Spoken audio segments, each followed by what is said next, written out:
As-tu déjà remarqué que ton esprit peut devenir ton pire ennemi? Parfois, le problème ne vient pas de ce qui se passe autour de toi, mais du vacarme qui commence à résonner dans ta tête.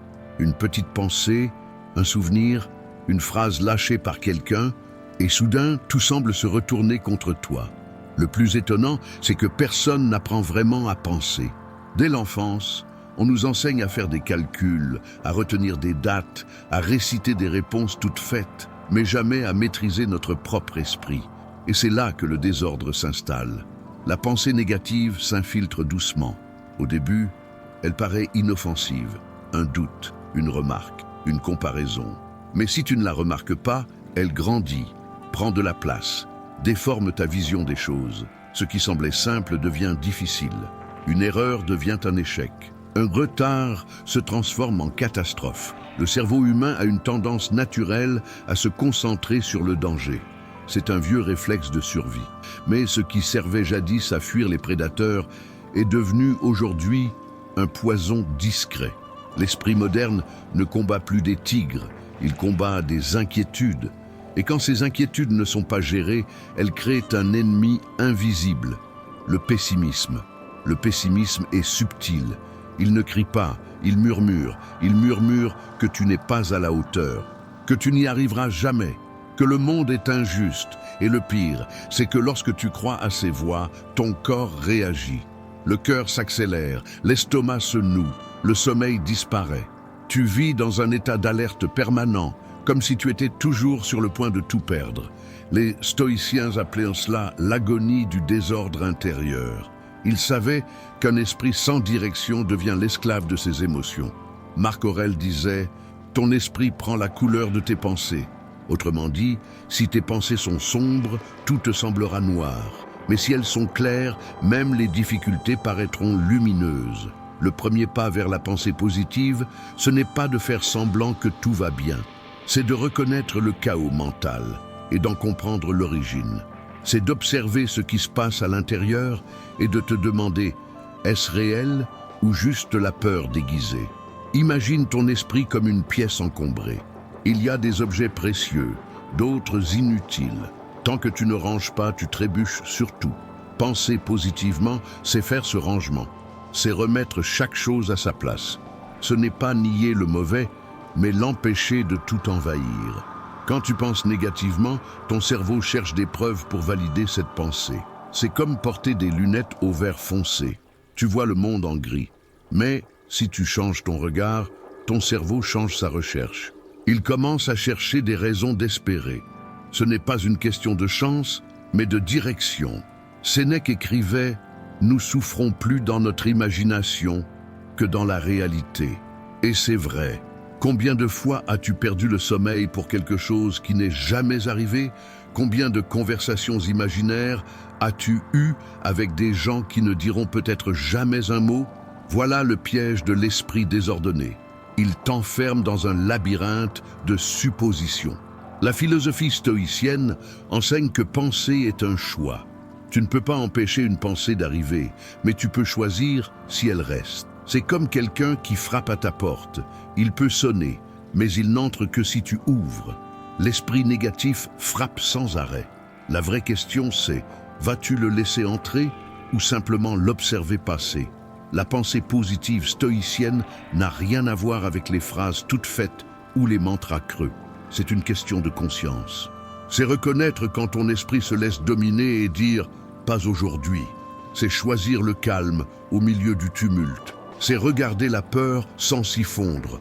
Pense à une tempête. Le vent souffle, le tonnerre éclate, la pluie martèle les vitres.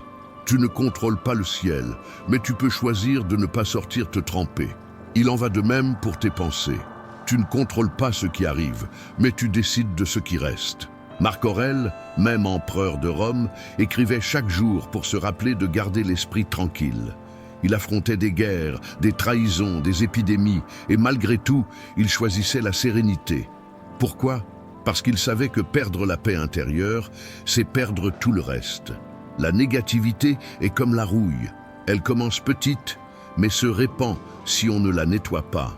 C'est pourquoi l'exercice quotidien de l'esprit est vital. Chaque fois qu'une pensée nuisible surgit, demande-toi Est-ce un fait ou une interprétation? Est-ce sous mon contrôle ou pas? Est-ce que cela m'aide à avancer ou m'empêche d'agir? Ces questions sont comme une lame qui tranche le bruit mental. Tu cesses d'être l'esclave de l'émotion pour redevenir le capitaine de ton navire. Le monde d'aujourd'hui regorge de distractions, réseaux sociaux, infos, comparaisons, et chacune d'elles alimente la négativité. Tu regardes la vie des autres et tu crois être en retard, mais tu oublies que chaque esprit a son propre rythme. Le stoïcien sait que la réussite n'est pas une course, c'est un voyage intérieur. Apprendre à penser positivement, c'est avant tout apprendre à penser par soi-même. C'est comprendre que ton pouvoir réside dans la manière dont tu interprètes les faits. Rien ne peut t'atteindre, sauf ce à quoi tu choisis de donner du pouvoir. À partir du moment où tu observes tes pensées, quelque chose change. Tu cesses d'être un personnage perdu dans le tumulte et deviens le narrateur de ton histoire. Et quand cela arrive, le monde peut bien faire du bruit. À l'intérieur, ton silence devient ta force. Le véritable pouvoir ne réside pas dans le fait d'effacer le négatif, mais dans la capacité de ne pas en être esclave. Quand ton esprit apprend à trouver la lumière même dans l'obscurité, plus rien d'extérieur ne peut éteindre la paix qui vit en toi. Et c'est là que commence le vrai stoïcisme. Non pas dans l'absence de problèmes, mais dans la présence d'un esprit solide. Car au fond, ce qui te détruit n'est pas ce qui arrive, mais la manière dont tu penses à ce qui arrive. Premier point, la philosophie du contrôle. Ce que les stoïciens avaient compris avant tout le monde. Il existe une phrase qui résume l'essence même du stoïcisme. Il y a des choses qui dépendent de nous, et d'autres qui n'en dépendent pas. C'est Épictète qui a dit cela il y a près de 2000 ans, et personne n'a encore trouvé une explication plus simple à la vie. Car tout commence et se termine ici, le contrôle. La plupart des gens souffrent non pas à cause de ce qui arrive, mais parce qu'ils veulent contrôler ce qui échappe à leur pouvoir. Ils veulent maîtriser le temps, l'opinion des autres, l'avenir, les circonstances, et se désespèrent quand rien ne se plie à leur volonté. Pendant ce temps, ce qui dépend vraiment d'eux, leurs pensées, leurs actions, leurs réactions, est négligé, oublié, gaspillé. Épictète était esclave quand il a commencé à enseigner la philosophie. Il ne possédait ni richesse, ni pouvoir, ni liberté, mais il avait quelque chose qu'on ne pouvait pas lui enlever, la faculté de choisir sa réaction. Et grâce à cette liberté intérieure, il a transformé la douleur en sagesse. Il disait « Ce qui t'arrive n'a pas d'importance. Ce qui compte, c'est ce que tu en fais. » Cette phrase est une véritable carte mentale pour apprendre à penser positivement. Parce que la pensée positive stoïcienne n'est pas un tour d'esprit ni une illusion d'optimisme. C'est une attitude rationnelle face à la vie. C'est regarder un problème et dire « Puis-je changer cela ? Si oui, j'agis. Sinon, j'accepte et je continue. » Cela semble simple, mais c'est révolutionnaire. Imagine-toi coincé dans les embouteillages, en retard pour un rendez-vous important. Tu peux t'énerver, taper sur le volant, râler contre le monde, mais rien de cela ne fera avancer les voitures devant toi. Ou tu peux respirer profondément, accepter ce que tu ne maîtrises pas, et profiter de ce moment pour écouter quelque chose d'inspirant. Le trafic reste le même, mais ton expérience change totalement. C'est la différence entre la souffrance ordinaire et la sérénité stoïcienne. Ce n'est pas le monde qui change, c'est la façon dont tu le regardes. Marc Aurèle, empereur de Rome, écrivait dans son journal « Tu as pouvoir sur ton esprit, non sur les événements extérieurs. Comprends cela et tu trouveras la force. » Il gouvernait un empire, mais savait que le vrai règne était intérieur, car celui qui dirige son esprit n'est dominé par rien. Le contrôle stoïcien n'est pas de la rigidité, c'est une souplesse intelligente, c'est comme le bambou. Il plie sous le vent mais ne casse jamais. Tandis que l'homme ordinaire lutte contre l'inévitable, le sage apprend à se mouvoir avec lui. Sénèque disait « Ce n'est pas que nous ayons peu de temps, c'est que nous en perdons beaucoup. » Et l'une des manières les plus discrètes de gaspiller sa vie, c'est de dépenser son énergie à vouloir contrôler l'incontrôlable. Se plaindre du temps, s'irriter du comportement des autres, ruminer le passé, tout cela vole le seul instant qui existe vraiment, le présent. Pense à toute l'énergie que tu perds à vouloir changer ce que les autres pensent de toi. Pendant ce temps, tu pourrais cultiver ce que tu es réellement. Les stoïciens appelaient cela distinguer l'essentiel de l'accidentel. L'essentiel, c'est ce qui est en toi, ton caractère, ta raison, ta vertu. L'accidentel, c'est ce qui arrive dehors, les compliments, les critiques, les résultats. Et lorsque tu mélanges les deux, ton esprit se trouble. La philosophie stoïcienne est le remède à cette confusion. Elle t'apprend à revenir à l'intérieur, à te concentrer sur ton devoir et à lâcher ce qui n'est que bruit.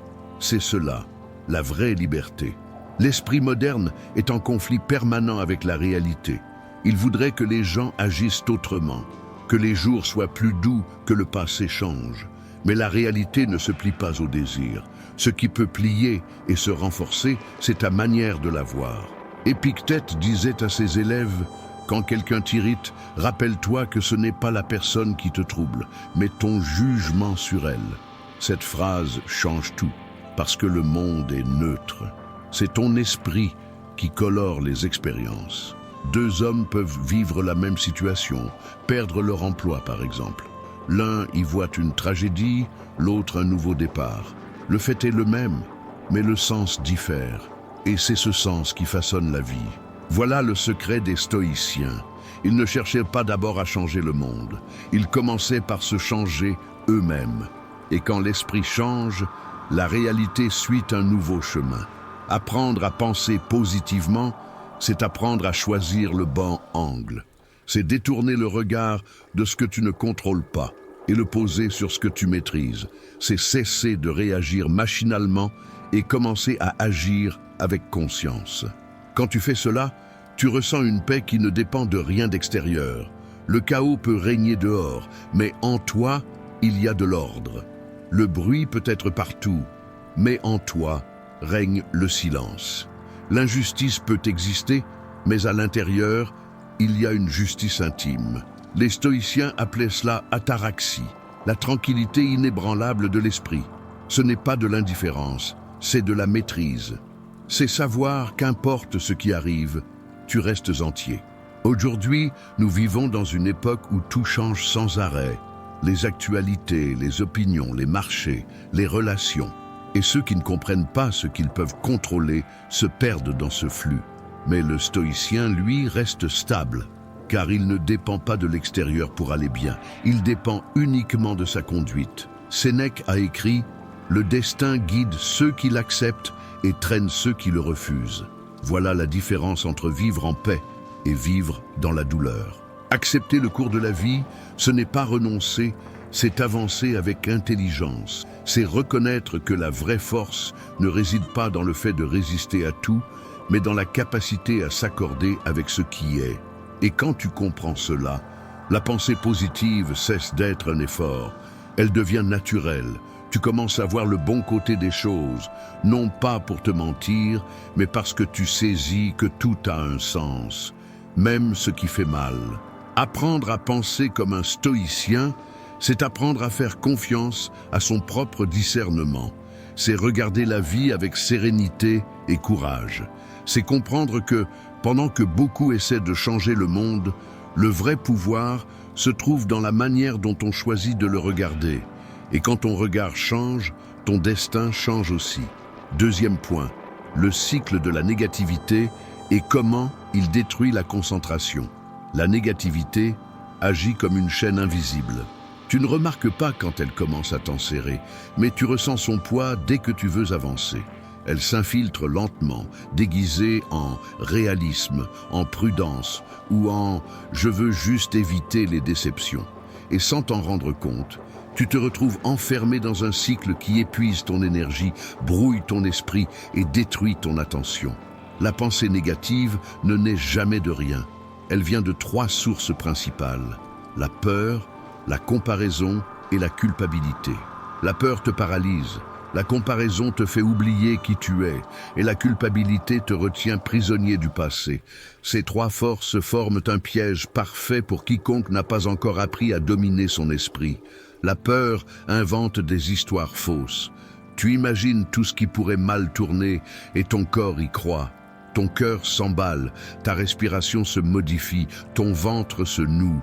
Le cerveau, voulant te protéger, enclenche le mode défense. Et dans cet état, le focus disparaît. Parce qu'on ne peut pas penser clairement quand on fuit une menace imaginaire. La comparaison est encore plus perfide. Elle te pousse à regarder les autres comme s'ils étaient toujours en avance. Tu commences à mesurer ta vie selon leurs critères et ce qui était progrès devient frustration. Les stoïciens appelaient cela l'erreur de perspective. Ils disaient que se comparer revient à courir un marathon en regardant sur le côté. Tu perds ton rythme, tu trébuches et tu doutes de ta valeur. Et la culpabilité, c'est le poison le plus silencieux. Elle te fait revivre sans cesse des erreurs passées, comme si le passé pouvait être réécrit. Mais le stoïcien comprend que rien de ce qui est arrivé ne peut être changé, seulement interprété avec plus de sagesse. Sénèque disait « L'homme qui souffre avant l'heure souffre plus qu'il ne le faut. Celui qui ressasse le passé multiplie la douleur et perd le présent. » Ces trois forces, peur, comparaison et culpabilité, constituent le noyau du cycle de la négativité. Et plus tu en nourris une, plus les autres grandissent. La peur te pousse à te comparer. La comparaison te fait culpabiliser. La culpabilité renforce la peur et le cercle se referme. Pendant ce temps, la concentration s'éteint. L'attention est comme une lumière et la négativité est la brume qui l'étouffe. Quand ton esprit est envahi par des pensées sombres, il perd la capacité de discerner l'essentiel. Tu commences la journée avec des objectifs clairs, mais il suffit d'une mauvaise nouvelle, d'une critique ou d'une petite erreur pour tout disperser. Ta tête se remplit de « et si »,« pourquoi »,« j'aurais dû » et le présent disparaît. Le stoïcien sait qu'il n'existe qu'un seul moyen de briser ce cycle, la conscience. Il n'y a pas d'autre voie. Tu ne peux pas supprimer la peur, mais tu peux l'observer. Tu ne peux pas éviter la comparaison, mais tu peux te rappeler que l'autre n'est pas ton miroir. C'est une autre histoire. Tu ne peux pas effacer la culpabilité, mais tu peux la transformer en leçon. Épictète enseignait à ses élèves à interroger leurs pensées. Il disait « Quand quelque chose te trouble, ne demande pas ce qui s'est passé, mais ce que tu as pensé de ce qui s'est passé. » Cette phrase est une clé. Parce que ce qui te blesse, ce n'est pas l'événement, c'est le récit que tu construis autour. Pense à toutes ces fois où tu as passé des heures à t'inquiéter pour quelque chose d'imaginaire, une supposition, une peur, un scénario inventé. Et au final, rien de tout cela ne s'est produit. Mais ton corps a réagi comme si c'était réel. Voilà le pouvoir d'un esprit incontrôlé. Il transforme la fiction en souffrance authentique. Marc Aurèle faisait face au chaos chaque jour, guerre, trahison, maladie. Et pourtant, il écrivait « Si tu es troublé par une chose extérieure, la douleur ne vient pas de la chose, mais de ton opinion à son sujet. Et cela, tu peux le changer. » C'est là toute l'essence du stoïcisme appliqué à la pensée positive. La négativité détruit la concentration parce qu'elle t'entraîne dans deux lieux où la vie n'existe pas, le passé et le futur. Le passé, c'est le regret. Le futur, c'est l'angoisse. Le seul point où tu peux agir, c'est maintenant. Mais l'esprit négatif déteste le présent, car il exige de la présence et du contrôle. Quand tu es dans le présent, la peur perd son pouvoir. Quand tu es conscient, la comparaison perd son sens. Et quand tu es attentif, la culpabilité s'efface. L'esprit concentré est comme un archer. Il ne tire pas tant qu'il est distrait. Mais lorsqu'il se centre, la cible paraît plus proche. Les stoïciens cultivaient cet état de focus avec des exercices simples. Ils commençaient la journée en se demandant « Qu'est-ce qui dépend de moi aujourd'hui ?» et la terminaient en réfléchissant « Qu'ai-je appris de ce qui ne dépendait pas de moi ?» Ce rituel quotidien rééduquait le cerveau à penser de manière rationnelle plutôt qu'émotive. Aujourd'hui, la science confirme ce qu'ils savaient déjà. Des études montrent que la rumination négative active les zones du cerveau liées à la douleur physique. Autrement dit, penser de manière destructrice fait littéralement mal. Mais l'inverse est aussi vrai. Des pensées claires et positives stimulent les régions associées à la récompense et à la lucidité. Tu te sens plus calme, plus productif, plus présent. La concentration, c'est l'énergie de l'attention. Et là où tu poses ton attention, la vie s'épanouit. Si tu te focalises sur les problèmes, ils grandissent. Si tu te concentres sur les possibilités, elles s'élargissent. La pensée positive ne nie pas les difficultés. Elle change simplement le regard que tu poses sur elles. Imagine quelqu'un marchant dans une forêt sombre avec une lampe torche. S'il éclaire les ronces, il croira que le chemin est dangereux. Mais s'il déplace la lumière, il verra qu'il existe des sentiers sûrs juste à côté. La forêt est la même. Ce qui change, c'est l'endroit où tu choisis de diriger la lumière. La négativité veut te faire croire que le monde est hostile, mais le stoïcien répond avec lucidité. Le monde est neutre. Ce qui le rend lourd, c'est le poids que tu lui donnes. Voilà le pouvoir d'un esprit concentré. Il observe le chaos, mais ne devient pas le chaos. Alors, si tu veux briser le cycle de la négativité, commence simplement par une chose. Observe tes pensées sans les juger. Contente-toi de les remarquer. Regarde-les naître, croître, puis disparaître. Peu à peu, tu comprendras que tu n'es pas tes pensées, tu es celui qui les observe. Et quand cette prise de conscience apparaît, la clarté revient, parce que la négativité est bruyante, mais la conscience, elle, est silencieuse. Et c'est dans le silence que naît la vraie force. Troisième point, faire taire le bruit intérieur, le pouvoir de l'observation. Le monde moderne est un océan de voix. Réseaux sociaux, opinions, notifications, comparaisons. Mais le bruit le plus dangereux ne vient pas de l'extérieur, il vient de l'intérieur. C'est cette conversation mentale sans fin, celle qui commente tout, critique tout, répète les peurs et invente des problèmes. C'est le son du mental qui tourne en boucle. Les stoïciens savaient qu'avant de gouverner le monde, l'homme doit d'abord gouverner son propre dialogue intérieur. Parce que nul ne peut penser positivement quand il vit sur un champ de bataille mental.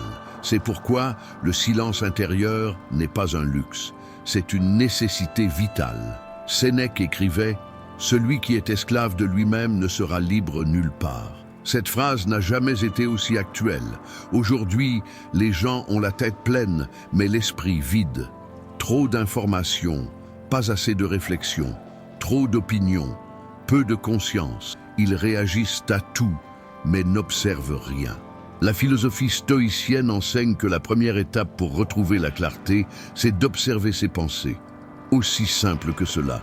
Observer, sans juger, sans intervenir, sans chercher à changer quoi que ce soit.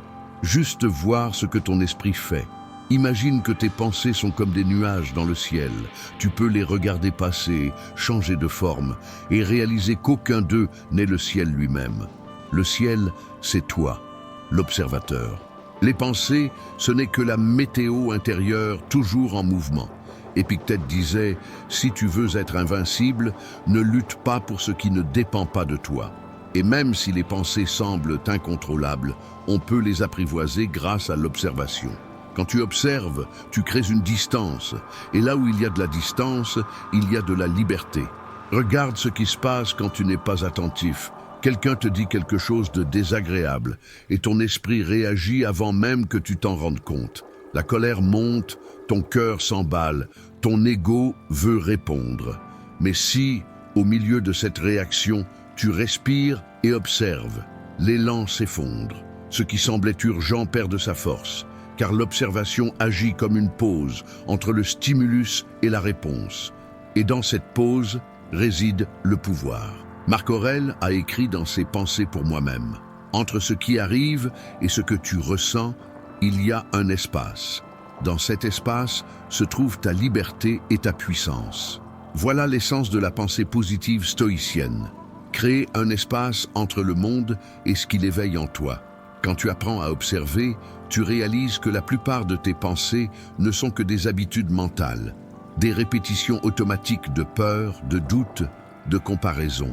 Elles ne sont pas nouvelles, ce sont des échos anciens déguisés en raisonnement. Mais lorsque tu identifies le schéma, la magie s'efface. La pensée perd son pouvoir sur toi. Le silence intérieur, c'est l'opposé du vacarme mental. Ce n'est pas l'absence de son, c'est la présence de la conscience. C'est lorsque tu peux entendre le monde sans te laisser emporter. c'est lorsque la pensée surgit, mais que tu ne la suis pas. C'est comme regarder une tempête depuis la sécurité de ta maison. Les stoïciens s'y exerçaient chaque jour. Épictète faisait écrire à ses élèves leurs émotions pour les comprendre. Sénèque recommandait de consacrer chaque jour quelques minutes au silence absolu, sans tâche, sans distraction, juste pour s'observer soi-même. Il savait que la maîtrise de soi commence quand l'homme apprend à se voir clairement. Aujourd'hui, on appelle cela la pleine conscience. Mais en réalité, c'est le même principe stoïcien, être présent. Être présent, c'est ne pas laisser ton esprit errer vers le passé ou le futur. C'est voir ce qui se passe ici et maintenant, en toi et autour de toi. La pensée positive ne naît pas de belles phrases. Elle naît du silence intérieur qui te permet de voir les choses telles qu'elles sont. Quand le vacarme mental s'apaise, ton esprit devient comme un lac tranquille. Et alors seulement, le reflet de la vérité apparaît. Pense à toute l'énergie que tu perds chaque fois que tu réagis automatiquement. Une critique, un souvenir, une incertitude. Chacune de ces choses allume une flamme émotionnelle qui brûle ton calme et ton attention. Mais quand tu observes au lieu de réagir, le feu manque de combustible. L'émotion surgit, mais ne se propage pas. Tu ressens, tu comprends, et tu la laisses partir. C'est la différence entre l'homme ordinaire et l'homme sage. Le premier est mené par ses pensées, le second les regarde passer. Marc Aurèle disait que l'homme tranquille est celui qui a appris à vivre avec ce qui est. Il ne cherche pas à faire taire son esprit par la force, mais par la compréhension. Car plus tu essaies de réduire tes pensées de force, plus tu fais de bruit. Le vrai silence naît de l'acceptation. Quand tu acceptes que la pensée existe, elle cesse de se battre pour attirer ton attention. Essaie cet exercice stoïcien. Dans les prochains jours, consacre 5 minutes à observer ton esprit en silence. Assieds-toi, ferme les yeux et remarque simplement ce qui apparaît. Peut-être un souvenir, une inquiétude, un bruit extérieur. Ne combats rien, contente-toi de regarder. Peu à peu, tu remarqueras que la pensée est comme un enfant agité. Elle se calme dès qu'on l'écoute. Le pouvoir de l'observation est transformateur, car il change ta relation avec ton propre esprit. Au lieu d'être prisonnier de tes pensées, tu en deviens le gardien. Et ce changement change tout. La peur perd de sa force, le pessimisme s'affaiblit, la clarté revient. L'observation crée de l'espace, et l'espace engendre des choix. Et là où il y a des choix, il y a de la liberté. Le monde extérieur restera bruyant, mais à l'intérieur de toi, un nouveau son apparaît, celui du silence conscient. Et c'est dans ce silence que la pensée positive éclot, non comme une illusion, mais comme une lucidité. Car le vrai positif n'est pas celui qui nie l'obscurité, c'est celui qui apprend à voir la lumière, même les yeux fermés. 4e point, transformer la douleur en force. L'alchimie mentale des sages. La vie n'a jamais été faite pour être facile tout le temps. Et les stoïciens le savaient mieux que quiconque. Ils ne cherchaient pas le confort, mais la clarté. Ils ne voulaient pas un chemin simple, mais un chemin juste. Parce qu'ils avaient compris une vérité que beaucoup refusent. La douleur fait partie de la croissance. Mais ce qui distingue le sage de l'homme ordinaire, c'est ce qu'il fait de cette douleur. Alors que beaucoup se révoltent, le sage transforme. Il prend la souffrance et l'utilise comme matière première pour forger sa force intérieure. C'est l'alchimie de l'esprit, le processus qui transforme ce qui blesse en ce qui fortifie. Sénèque, par exemple, fut exilé injustement pour des raisons politiques. Loin de Rome, isolé, sans pouvoir, il aurait pu devenir un homme amer. Mais au lieu de cela, il utilisa le silence de l'exil pour écrire ses lettres les plus profondes sur la sérénité, la sagesse et le sens de la vie. Il disait « Aucun vent n'est favorable à celui qui ne sait où il va ». La douleur l'a forcé à se tourner vers l'intérieur, et c'est là qu'il a trouvé sa direction. Épictète est né esclave, maltraité, humilié, privé de tout. Mais il trouva la liberté dans le seul lieu où personne ne pouvait l'enchaîner, son propre esprit. Il disait que la souffrance est le meilleur maître, car elle révèle ce qui est sous notre contrôle et ce qui ne l'est pas. Et une fois cette distinction comprise, la douleur ne peut plus te détruire. Marc Aurèle perdit des enfants, des amis, et vécut entouré de trahisons dans l'Empire. Pourtant, il écrivait « l'obstacle est le chemin. Cette phrase résume tout l'esprit stoïcien. Ce qui te bloque aujourd'hui peut devenir ce qui te transforme demain, si tu choisis de le regarder autrement. Le stoïcisme enseigne que la douleur n'est pas une punition, mais une épreuve. Chaque difficulté est une occasion déguisée, une invitation à grandir. Mais pour la voir ainsi, il faut apprendre à penser autrement. Quand quelque chose de douloureux arrive, l'esprit commun demande « Pourquoi moi ?» Le stoïcien demande « Que puis-je apprendre de cela ?» Et cette question change tout. Elle te fait passer du rôle de victime à celui d'acteur. Tu cesses de subir la vie et tu commences à modeler ce qu'elle fait de toi. La douleur, comprise, devient carburant. C'est elle qui renforce le caractère, approfondit l'empathie et forge la discipline. Personne n'apprend à être fort dans la facilité. La force naît du frottement, de la frustration, de la perte, de la lutte entre ce que tu ressens et ce que tu choisis de faire. Pense à un métal brut, chauffé au feu. La chaleur qui semble le consumer le purifie en réalité. Et plus il résiste au feu, plus il devient solide. Il en va de même pour l'esprit humain. La souffrance, traversée avec conscience, te transforme en quelqu'un qui ne casse pas. Il s'adapte. Les stoïciens appelaient cela amor fati, l'amour du destin. Cela ne veut pas dire aimer la douleur, mais accepter chaque événement comme une étape nécessaire du voyage. C'est regarder les difficultés et dire « Je n'aurais pas choisi cela, mais puisque c'est là, j'en ferai une leçon ». C'est à ce moment que la pensée positive devient inébranlable, car elle ne dépend plus des circonstances, mais de ton interprétation. La douleur peut être une fin ou un commencement. Ce qui fait la différence, c'est le sens que tu lui donnes. Quand l'esprit est dominé par la peur et la colère, la douleur devient rancune. Mais quand l'esprit est éveillé, la douleur devient direction. Elle montre ce qui doit être guéri, ajusté, renforcé. Marc Aurèle écrivait « Ce qui t'empêche d'agir augmente ta capacité d'action ». C'est une vision totalement différente de celle de la plupart des gens. Là où certains voient un mur, le sage voit une échelle. L'obstacle n'est pas la fin, c'est l'entraînement.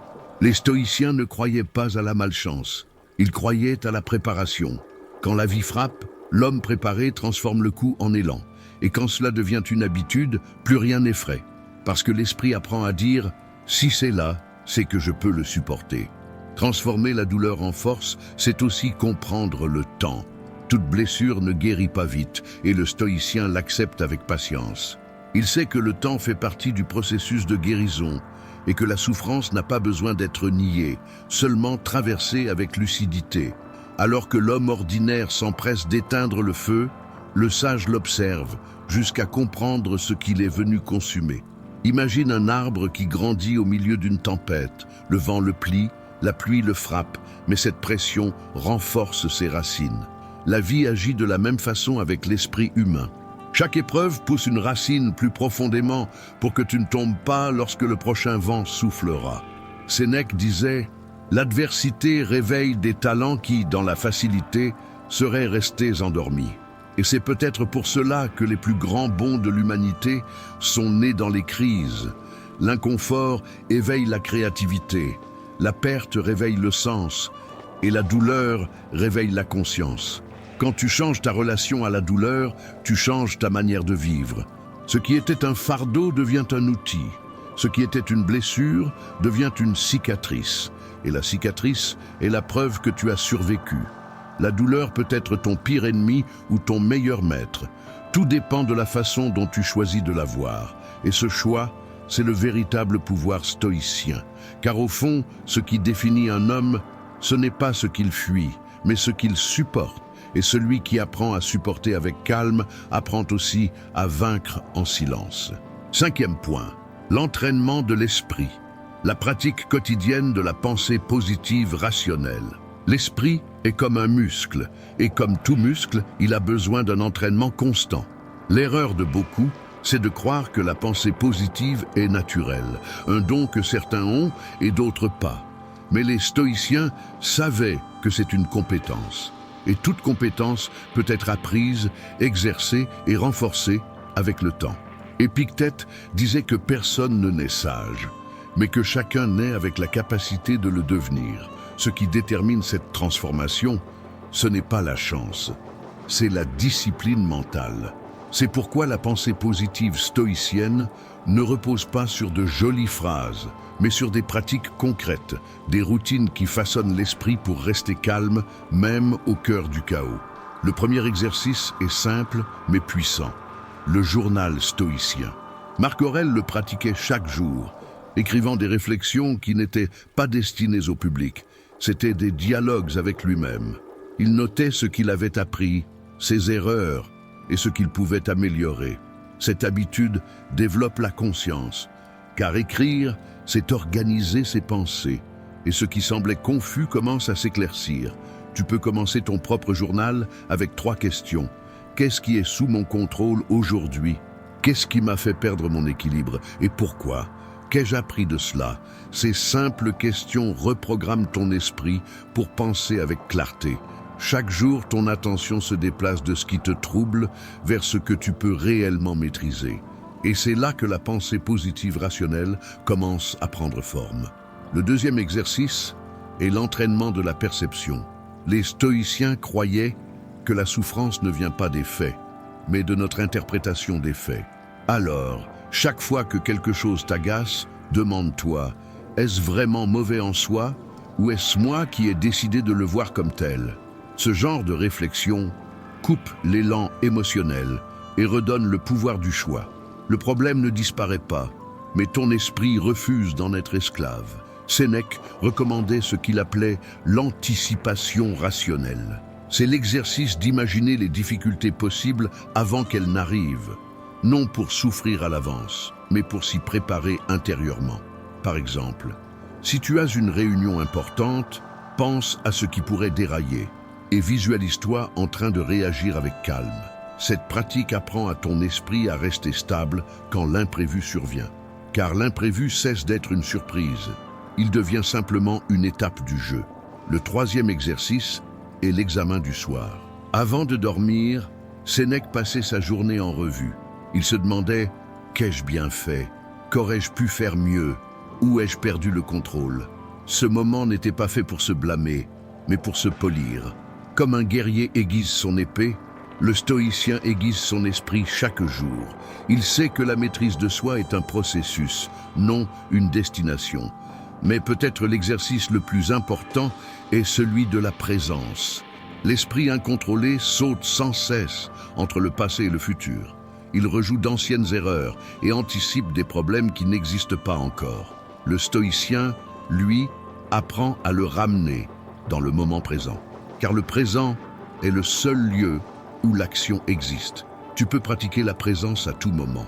En marchant, remarque le mouvement de tes pas. En mangeant, savoure chaque bouchée. En parlant, écoute vraiment. Cela semble simple, mais c'est l'un des plus grands entraînements mentaux qui soit. Un esprit présent est un esprit libre. La pensée positive rationnelle, ce n'est pas se mentir, c'est voir le monde tel qu'il est. Et malgré tout, choisir d'y répondre avec sérénité. Les stoïciens ne niaient pas la douleur, mais ne s'y soumettaient pas non plus. Ils reconnaissaient les faits et décidaient de préserver leur dignité intérieure. Ce choix est ce qui distingue l'homme ordinaire du sage. Épictète disait « N'est pas libre celui qui fait ce qu'il veut, mais celui qui veut ce qu'il fait ». Cette phrase enseigne que la liberté mentale ne consiste pas à supprimer les obstacles, mais à agir selon ses principes, même au milieu d'eux. L'entraînement de l'esprit consiste à aligner pensée, action et valeurs, et à répéter cela chaque jour, jusqu'à ce que cela devienne naturel. Un stoïcien moderne peut appliquer ce principe dans toutes les situations. Au travail, quand les choses ne se passent pas comme prévu. Dans les embouteillages, quand l'agacement veut prendre le dessus. À la maison, quand les émotions des autres essaient de te contaminer. À chaque instant, il y a une occasion d'exercer ton calme, ta concentration et ta raison. Et plus tu pratiques, plus cela devient naturel. Au début, cela demande un effort, puis cela devient une habitude. Et un jour, tu réalises que ce qui te déstabilisait autrefois ne fait que passer. Parce que ton esprit a appris à filtrer le bruit et à réagir avec sagesse. L'entraînement de l'esprit n'a pas de fin. Et c'est une bonne chose. Parce que la vie, elle, ne cesse jamais de te mettre à l'épreuve. Chaque nouveau défi est une occasion de pratiquer ce que tu as déjà appris. La patience, le courage, la gratitude, l'acceptation. Ce sont les vertus que la pensée positive rationnelle renforce. Sénèque disait « Celui qui se conquiert lui-même est plus puissant que celui qui conquiert une armée ». Et c'est là l'essence de l'entraînement stoïcien, la maîtrise de soi. Quand tu maîtrises tes pensées, tu maîtrises ton destin. Prends l'habitude de commencer ta journée avec une intention claire et de la terminer par une réflexion. Ne laisse pas ton esprit s'organiser tout seul. Éduque-le, car si tu ne le formes pas, le monde le fera à ta place. Et le monde ne veut pas que tu penses, il veut que tu réagisses. Le stoïcien choisit de penser, et c'est pourquoi il reste debout pendant que tout s'écroule autour de lui. 6e point. Quand le monde te provoque, comment garder ton calme et répondre avec sagesse? Aucun champ de bataille n'est plus exigeant que la vie quotidienne. Pas besoin de guerre, de tragédie ni de grandes pertes pour tester ton esprit. Il suffit des gens, du trafic, du travail, des attentes et des imprévus. Le monde moderne est une épreuve permanente pour qui veut préserver la sérénité. Et c'est là que le stoïcisme révèle sa puissance.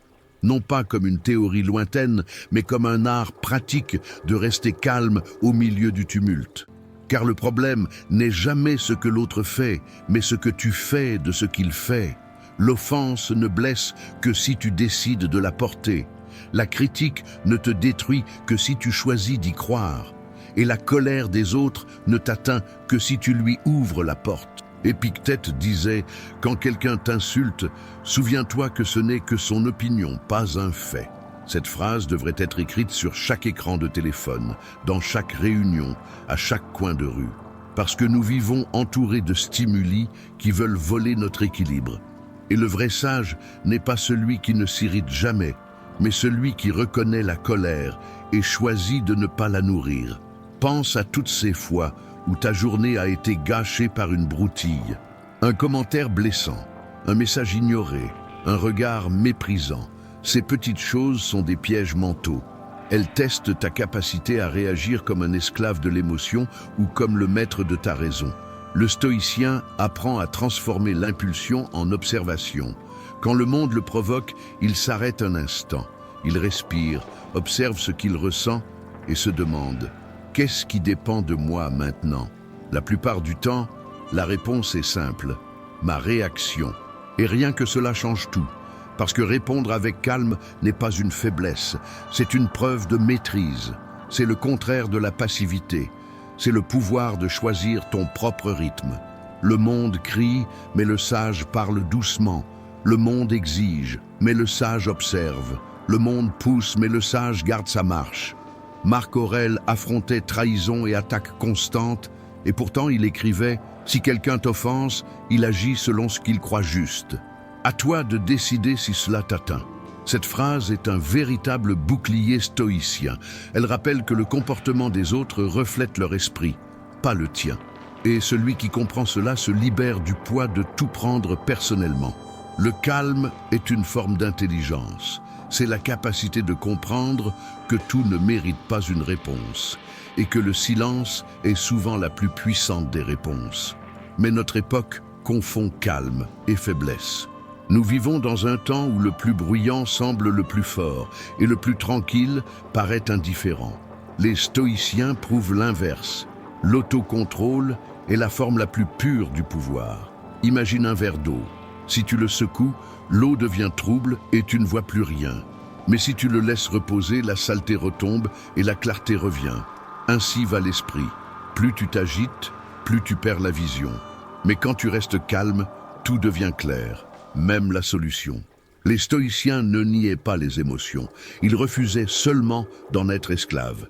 Épictète disait « Ne dis pas que les choses te troublent, dis que c'est ton jugement sur elles qui te trouble. » C'est toute la différence entre l'homme ordinaire et le sage. L'un réagit, l'autre réfléchit. Tu ne peux pas contrôler ce que les autres disent, mais tu peux décider de ce que cela signifie pour toi. Et ce qui ne signifie rien ne pèsent rien. Fais un test stoïcien dans ta vie quotidienne. La prochaine fois que quelqu'un t'énerve, ne réponds pas tout de suite. Observe ton impulsion, respire profondément et demande-toi, cela comptera-t-il encore demain? La plupart du temps, la réponse sera non. Et si cela ne comptera pas demain, pourquoi perdre ta paix aujourd'hui? Sénèque enseignait que la colère est une folie passagère. Elle fait perdre à l'homme ce qu'il a de plus précieux, la clarté de pensée. C'est pourquoi le premier acte de sagesse est de retarder la réaction. Une seconde de silence peut épargner des jours de regret. Les stoïciens pratiquaient aussi le pardon rationnel. Non pas ce pardon émotionnel et fragile, mais celui qui naît de la compréhension que chacun lutte contre ses propres faiblesses. Ils voyaient l'ignorance humaine avec compassion, non avec mépris. Et celui qui comprend la faiblesse des autres apprend à ne pas réagir avec la sienne.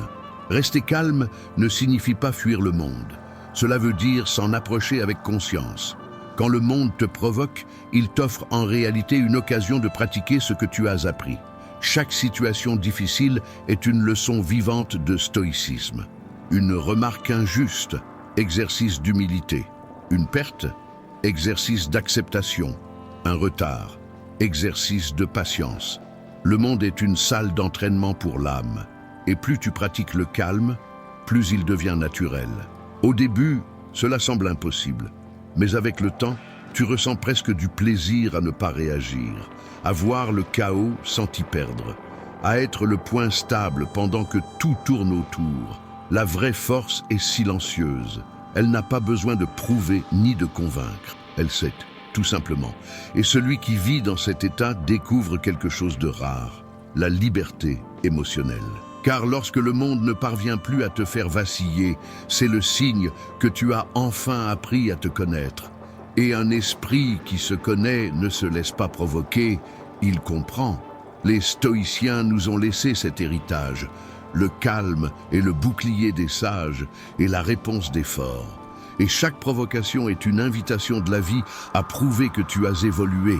7e point, la différence entre la positivité, Naaveu, et la véritable force mentale. Nous vivons à une époque où la positivité est devenue une mode.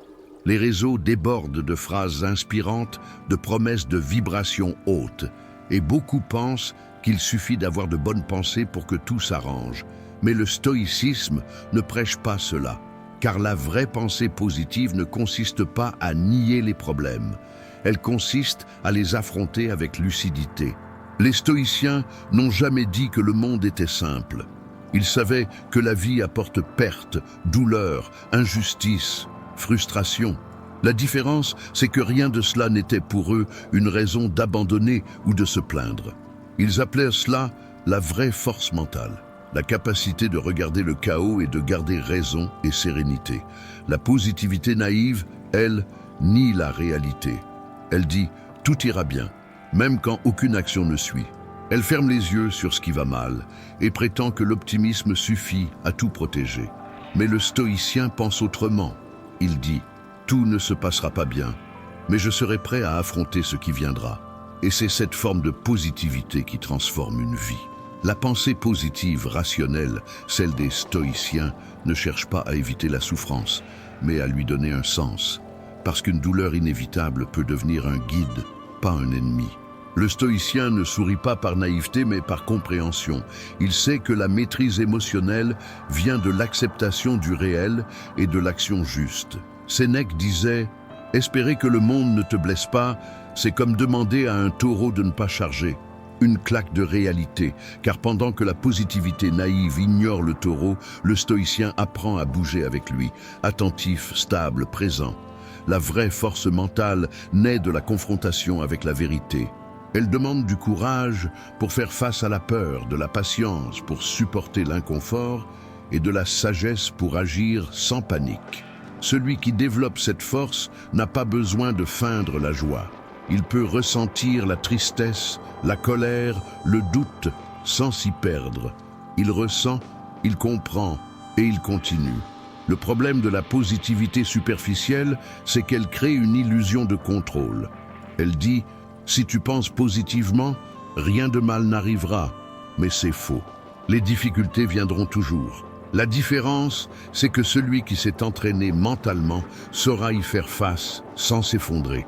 Les stoïciens acceptaient le destin, amor fati, l'amour de ce qui arrive. Cela ne signifie pas se résigner, mais comprendre. Ils savaient que la vie est un équilibre entre ce qu'on peut changer et ce qu'on doit accueillir. Et celui qui comprend cet équilibre trouve la paix. Épictète disait « Ne souhaite pas que les choses arrivent comme tu veux. Souhaite qu'elles arrivent comme elles arrivent, et tu seras heureux. » Voilà l'essence de la vraie force mentale. Il ne s'agit pas de contrôler la vie, mais de se maîtriser face à la vie. La positivité naïve est comme un mur fraîchement peint, belle en surface, vide à l'intérieur. Elle s'effondre au premier choc. La force mentale réelle, elle, est comme une muraille patiemment bâtie, solide, sobre et résistante au temps. Aujourd'hui, beaucoup confondent la force avec l'apparence. Ils pensent qu'être fort, c'est ne jamais fléchir, ne jamais pleurer, ne jamais s'arrêter. Mais les stoïciens savaient que le vrai courage, c'est ressentir sans se noyer, reconnaître ses limites et, même fatigué, continuer avec dignité. La pensée positive rationnelle est avant tout pratique. Elle ne te dit pas « crois », elle te dit « agis ». Répéter des mots ne sert à rien si les actes restent faibles. Dire « tout ira mieux » sans changer ses choix, c'est se mentir. Le stoïcien sait qu'une pensée sans action n'est qu'une illusion. La vraie force mentale est silencieuse. Tu n'as pas besoin de l'afficher. Elle se voit dans tes réactions, dans la façon dont tu gères un retard, une critique, un échec, dans ta manière d'avancer quand tout semble s'arrêter, et surtout dans ta capacité à rester centré quand personne ne regarde. Marc Aurèle gouvernait le plus grand empire du monde, et pourtant il écrivait pour lui-même « N'attends pas que le monde soit juste. Sois juste, simplement ». Cette phrase révèle le vrai pouvoir, ne pas dépendre de l'extérieur pour rester fidèle à soi-même. Le stoïcien ne ferme pas les yeux sur la souffrance, il apprend à voir au-delà. Il comprend que la douleur et le plaisir sont passagers, mais que le caractère, lui, demeure. Et c'est pour cela que le stoïcien cherche la sérénité, pas l'euphorie. L'enthousiasme s'en va, la tranquillité demeure. La positivité naïve fuit la douleur. La vraie force mentale la traverse. Et de l'autre côté, elle trouve la sagesse. Sénèque disait que la vie est comme une pièce de théâtre. Tu ne choisis pas ton rôle, mais tu peux choisir comment tu le joues. C'est la différence entre celui qui rêve et celui qui est éveillé. Le rêveur veut un scénario parfait. Le sage veut simplement jouer avec sincérité, quelle que soit la scène. La pensée positive, rationnelle, ne promet pas des miracles. Elle garantit la préparation. Elle ne dit pas « tu ne tomberas jamais ». Elle dit « tu tomberas, mais tu sauras te relever ». Et cette confiance est inébranlable, car elle naît de la pratique et de l'acceptation. La vraie force mentale se construit jour après jour, dans les petites décisions. C'est se lever et choisir la patience, être insulté et choisir le silence, ressentir la peur et agir quand même. Ces choix invisibles forment la base de la sérénité. Le stoïcien comprend que le bonheur n'est pas l'absence de problèmes, c'est la maîtrise de leur influence.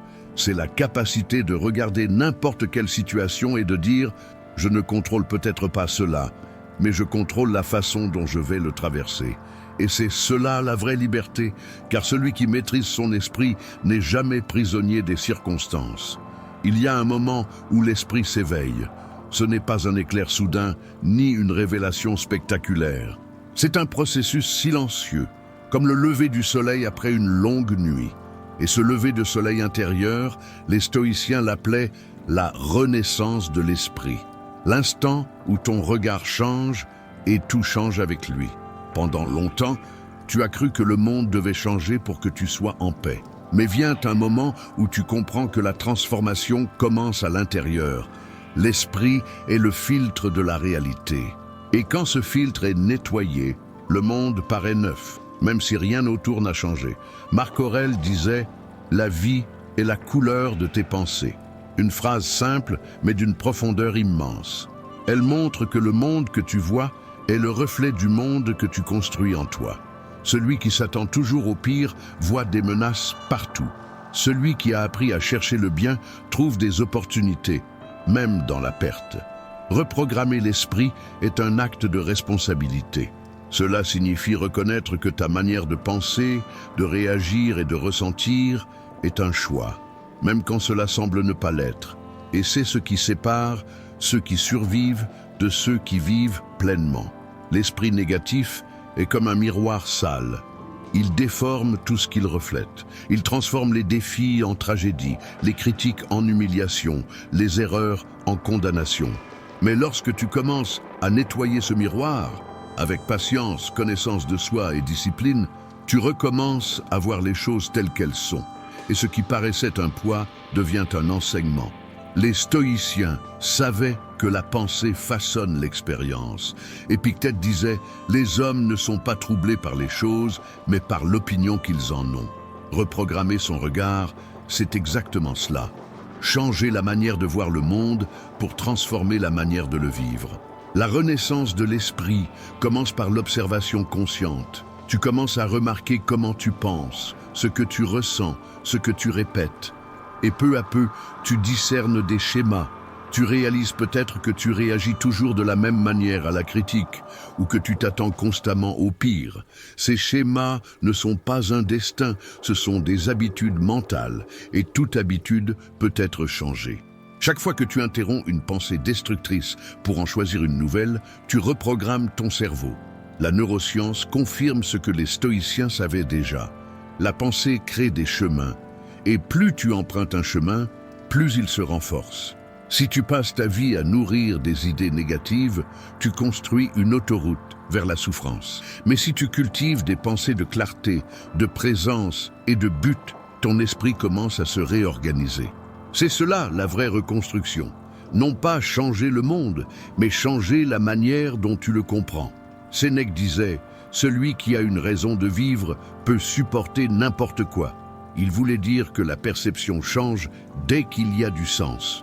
Quand tu comprends pourquoi tu vis ce que tu vis, la douleur perd le pouvoir de te briser. Elle peut faire mal, mais elle ne te détruit plus. La renaissance de l'esprit, c'est aussi accepter le rythme des choses. Toute transformation ne se fait pas vite. Toute réponse ne vient pas tout de suite. Mais l'esprit impatient veut tout de suite, et se frustre quand il n'obtient rien. Le stoïcien, lui, pratique la patience active. Il agit, mais sans agitation. Il sème, sachant que la croissance ne se fait pas du jour au lendemain. Reprogrammer son regard, c'est aussi apprendre à choisir son point d'attention. Car là où tu regardes, la vie grandit. Si tu ne regardes que ce qui manque, tu vivras dans le manque. Si tu regardes ce que tu as, tu découvriras l'abondance. Le focus est l'outil qui définit la couleur de tes jours. Et celui qui choisit de voir le bien, même dans les temps sombres, a déjà commencé à gagner. L'esprit renouvelé n'est pas naïf. Il sait que le monde peut être dur, que les gens peuvent décevoir, que le destin peut être imprévisible. Mais il sait aussi que rien de tout cela n'a de pouvoir sur celui qui garde le contrôle intérieur. Parce que, comme le disait Épictète, nul n'est libre tant qu'il ne se maîtrise pas lui-même. La pensée positive stoïcienne n'est pas une fuite, c'est un retour à la clarté, à la raison, à la maîtrise. C'est se rappeler que l'esprit est le seul territoire où tu as toujours le choix.